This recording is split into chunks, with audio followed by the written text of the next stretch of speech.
New details tonight on the officer-involved shooting in which police killed the suspect. Police Chief Joe Logan just wrapped up a press conference minutes ago. Here's what he says led to the shooting. Shortly before 11 a.m. today, officers were called to a report of a male pedestrian running onto the roadway at Farrington Highway and Mo'ua Street. The two responding officers found a male walking in the middle of the highway with traffic passing around. They engaged with the male in the roadway and repeatedly instructed the male to get off the road, but he refused. The male then brandished a knife. The officers created distance from the male and drew their department-issued firearms. They continued to issue commands to put down the knife and to get off the road. Again, the male refused. The first officer returned her firearm to her holster and drew out her taser. After repeated commands, the officer deployed the taser, and the suspect initially fell to the ground. The officers appeared to close the distance when the male got up and charged at the second officer, at which time the officer fired his weapon twice, striking the suspect in the chest.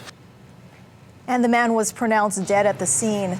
The chief said the man had a knife with a 2 to 3 inch blade, and he said the suspect wasn't known to police in that area. And while he was in the middle of the road, he had a black suitcase with him. The chief said it was a split-second decision for the officer to pull the trigger. Today's incident is an example of seeming how a routine call can turn deadly in a matter of seconds. We are saddened that we had to take a life and are thankful that no members of the public or any of the officers were hurt. The officers involved have 23 years and 16 years of experience on the force. They were both part of the District 8 patrol in West Oahu.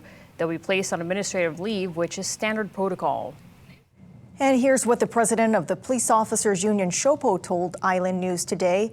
Our officers were called to a dangerous situation where the subject placed himself, motorists, and bystanders at risk of serious injury or worse. Despite their efforts to de-escalate the situation, the subject refused commands and eventually attempted to attack our officers with a knife. We commend our officers for putting themselves in harm's way to protect the public. Anytime there is a loss of life, it is traumatic for all involved, including our officers. Our sympathies go to the family of the deceased for their loss.